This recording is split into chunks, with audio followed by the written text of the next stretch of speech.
Welcome back everyone to my Let's Play the Final Fantasy Legend 3 for the Nintendo Game Boy. Last episode, Weggie, Bwizzy, Bubbles, and Gilda ventured into the underworld.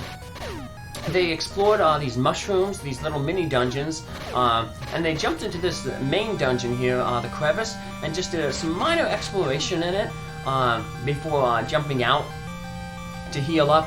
Now we're going to explore this dungeon to its fullest and get to the other side of the cavern, to the chasm, to see what is on that side. So hopefully we can find a way out of the underworld on the other side to get into Goht, where the barrier machine is set up, preventing the Talon from entering. Goht is also the region where Zagar, the big bad, the one who created the water entity to flood the world, that's where his castle is. And it's on top of a mountain, Mount Goht there, and so that's why you need to have the Talon to be able to fly to that mountain. So we got a new enemy here, the D-Fossil. We already know what that monster can do, because at one point Bubbles was that monster. That was the monster that had the stone gaze, turned characters into stone. So we might want to focus our power on it. Got two mystic swords equipped here now. We'll be coming through this cave a few times, because once we get to Goht, we'll pretty much we'll be able to get the final mystic sword, or the ingredients for the final mystic sword,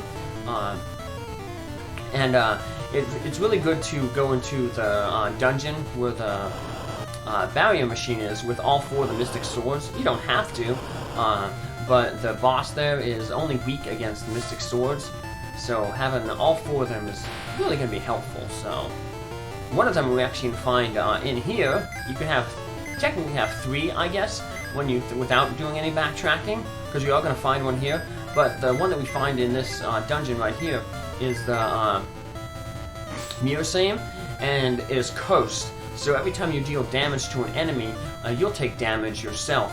So it's kind of like that multi-edged sword in Dragon Warrior, where it's a pretty strong sword, but some of the damage you deal to the enemy is dealt back to your character. So that's a curse on the sword. If you take it to Massa on the Talon, though, he will uncurse the sword, and you don't have to worry about that that damage. So that's what we'll be doing, along with having Massa combined the three items that are needed to make the last mystic sword, the Emperor's Sword. So there's the Mirror Moss. Like I said, it's a mystic sword. It's cursed. There's no stat changes. It doesn't get more powerful like Frog's Mazmune and Chrono Trigger, which is another game by Square that deals with time travel. I'll be playing that next year. Yeah, it doesn't power up. It maintains everything. The only thing that changes of the sword is, like I said, it gets rid of that curse, so it no longer damages you. So got another hidden room up here. Sneak into it, and we grab another dark crystal. When we go back to the Talon doing our backtracking, we'll also put some of those light and dark crystals to use to start creating some accessories and armor. And we get another weapon system for the Talon there. The E-Ray is the strongest weapon, so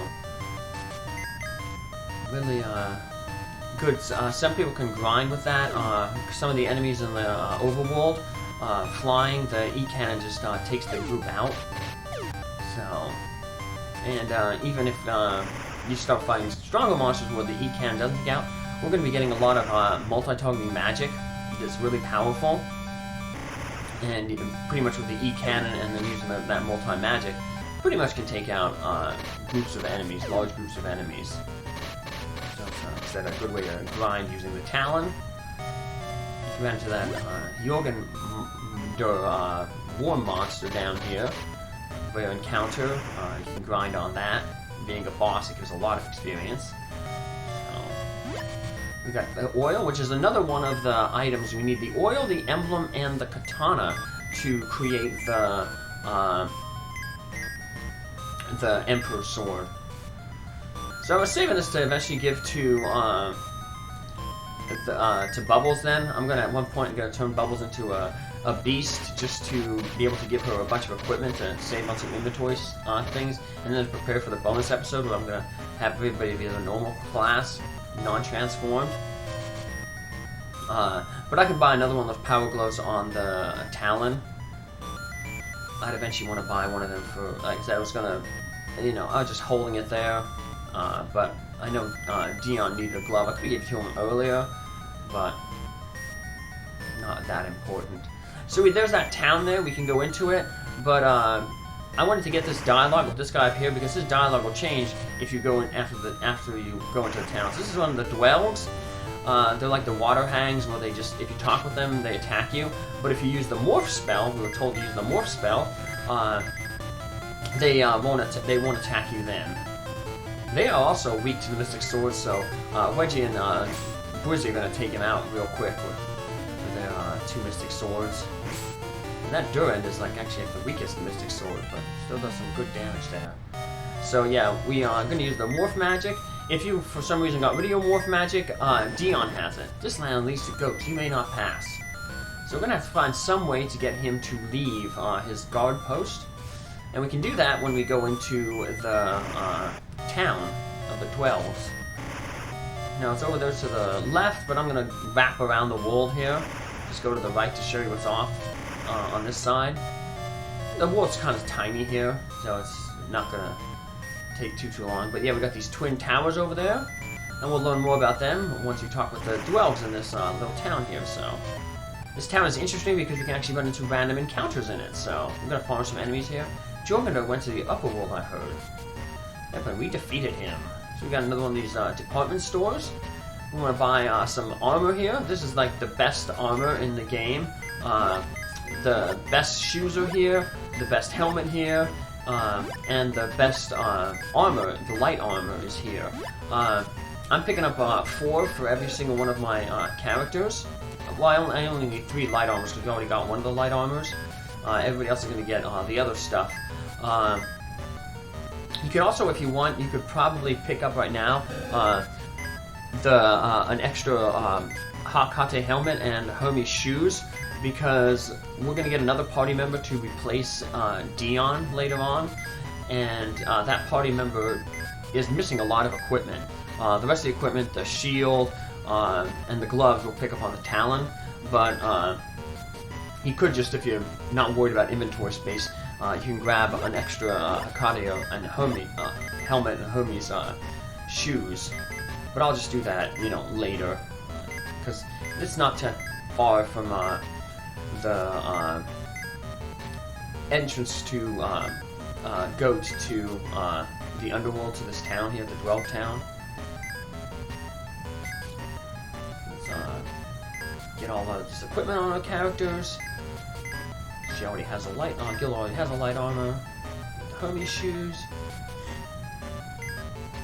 And then we'll just get rid of some stuff here. Let's sell some stuff. And we're gonna go buy some magic then. I was saying that earlier. We want to. We're gonna get some good attack magics, and we're gonna get those in the this shop up here to the north. Got another item shop here, but nothing really important. I'm gonna buy elixirs. Probably the only thing we really want is some elixirs, maybe some magics. And here is our magic shop we want to get. We want to get the white spell, Nuke and Fatal. So Nuke is the like strongest black magic spell. Fatal is just basically a really good instant death spell. White targets all Nuke and White target all enemies. White is kind of like an Oath Elemental. It's basically like the holy spell in this game.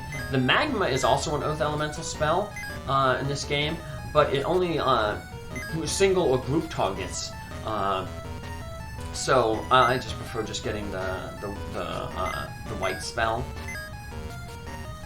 And that's I So that's usually like that's how it's named in Final Fantasy 2 or 4, the one that I'll be playing a little later on. Just like Nintendo censorship, it's probably supposed to be named Holy, the Holy Element. But like I said, they tried to censor out a lot of religious thingamaboppers and references in these games. So we can buy the karate for Gilda, but since we're going to be doing that backtracking to get Mystic Sword, all the Mystic Swords, Gilda will be gaining a Mystic Sword to use, so I'm not going to bother wasting money on that karate. I mean, not that money's a problem with this party, but no use pointing wasting the money. So she doesn't have too much longer to go with that judo that she has, and what you call it? Right now, she just can use her stone ability. Unfortunately, when she levels up, she'll change forms, because that's unfortunately what beasts do when they level up. So she won't always be the echidna, which has that ability.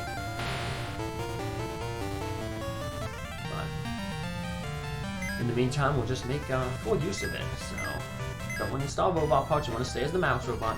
Find any tasty humans lately? We are. Is West Tower's treasure safe? So that's your clue to go into the dungeon. That is optional, you don't have to go into it, but there's some good stuff in it, so humans are going to go to the crevice. What? Zager will be most displeased. Stop them now. But they even got Jorgander. We need more support. Alright, take the guard by the north stairs, as you wish. And he says, don't waste any time. Go! And now, if we go to that guard, who we saw earlier in the episode, we talk with him and say, like, hey, humans are coming, and then he will leave and allow us to finally get up that staircase that he was guarding. So we were told there's a button in the West Tower that controls gravity. Yeah, the tower kind of flips on itself, so the town has a human mind. So yeah, the tower's tiny, but it's kind of has like 4 different layouts. There's one layout, there's the twin towers, each of them have like one layout, and then when you flip them upside down with the gravity button, you get like a second layout, because you're like walking on the ceiling.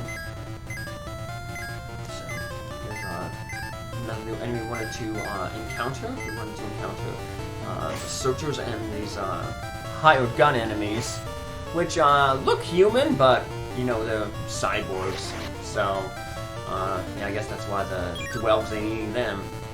And they like to eat humans. So, interesting how they're still attacking us even though we are disguised as a Dwelg here. We can fool the other Dwelgs, but apparently not the monsters, so. And here's the last enemy we wanted to encounter here, the Skylar, which is just like the weaker form of the echidna monster that Gilda currently is. Now, of course, they can turn people into stone, so we want to try to get rid of them quick.